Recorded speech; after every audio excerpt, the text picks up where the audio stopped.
ಇವತ್ತು ನಮ್ಮ ಆದಿಮೂರ್ತಿ ರೆಡ್ಡಿಯವರ 46ನೇ ಹುಟ್ಟುಹಬ್ಬದ ಪ್ರಯುಕ್ತ ಸುಮಾರು 120ಕ್ಕೂ ಹೆಚ್ಚು ಗಿಡಗಳನ್ನು ನಮ್ಮ ಆದರ್ಶ ಶಾಲೆಯಲ್ಲಿ ನೆಡಲಾಯಿತು.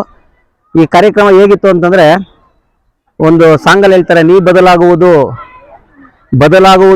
ದೇಶ, ನೀ ಬದಲಾದರೆ ಸರಿಯಾಗುವುದು ಸಮಾಜ, ನೀ ಮೊದಲಾದರೆ ಅಂತ. ಇವತ್ತು ಯಾರಾದರೂ ಒಬ್ಬರು ಮೊದಲು ಬಂದ್ರೇ ನಮ್ಮ ಪರಿಸರನ ಉಳಿಸೋಕ್ಕೆ ಸಾಧ್ಯ.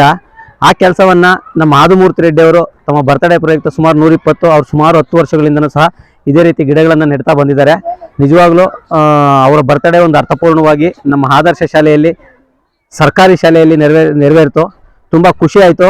ಅಲ್ಲಿನ ಮಕ್ಕಳು ಸಹ ನಮಗೆ ಹೇಗೆ ನಾವು ಮರಗಳನ್ನು ನೆಡೋದು ತುಂಬ ಮುಖ್ಯನೋ, ಅದೇ ರೀತಿ ಮಕ್ಕಳ ಶಿಕ್ಷಣ ಕೂಡ ಅಷ್ಟೇ ಮುಖ್ಯ. ಆ ಶಿಕ್ಷಣ ನಮ್ಮ ಆದರ್ಶ ಶಾಲೆಯಲ್ಲಿ ಸಿಗ್ತಾ ಇದೆ ಅಂತ ಹೇಳೋದಕ್ಕೆ ತುಂಬ ಇಷ್ಟಪಡ್ತೀನಿ. ಧನ್ಯವಾದಗಳು. ಬಟ್ ನನ್ನ ಪ್ರೋಗ್ರಾಮ್ ಬಗ್ಗೆ ಮಾತಾಡೋದಕ್ಕಿಂತ ಹೆಚ್ಚಾಗಿ ನಾ ಕಂಡ ಆದರ್ಶ ವಿದ್ಯಾಲಯ, ನನ್ನ ವೃತ್ತಿ ಜೀವನದ ಮೊದಲ ಶಾಲೆ ಆದರ್ಶ. ಈ ಆದರ್ಶ ಶಾಲೆಯ ಒಂದು ಗ್ರೇಟ್ನೆಸ್ ನಿಮಗೂ ಗೊತ್ತಿರಲಿ ಅಂತ ಹೇಳ್ತಾ ಇದ್ದೀನಿ.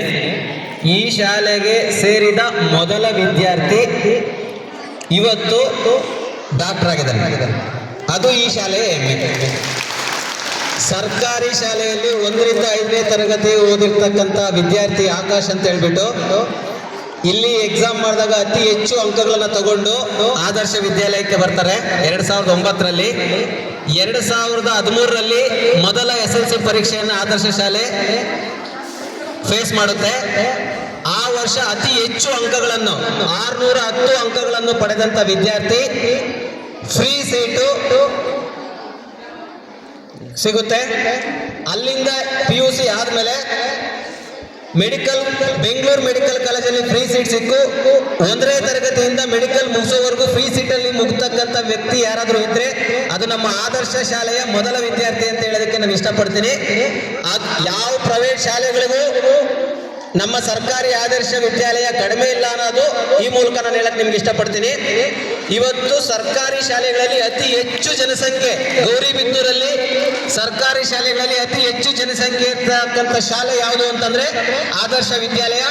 ಇದು ನಮ್ಮ ಹೆಮ್ಮೆ, ನಿಮ್ಮೆಲ್ಲರ ಹೆಮ್ಮೆ ಅಂತ ಹೇಳಕ್ಕೆ ಇಷ್ಟಪಡ್ತೀನಿ. Thank you.